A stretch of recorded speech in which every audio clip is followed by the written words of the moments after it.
How to create a Facebook story with time. So, for example, you want to add a story that you have recently captured and you want the time that you want for that. You click on this add the story option and then just look for that picture. I have in here this picture.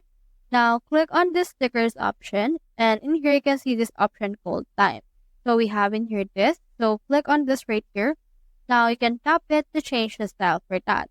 So for example, you can also resize it and add it to your background right here.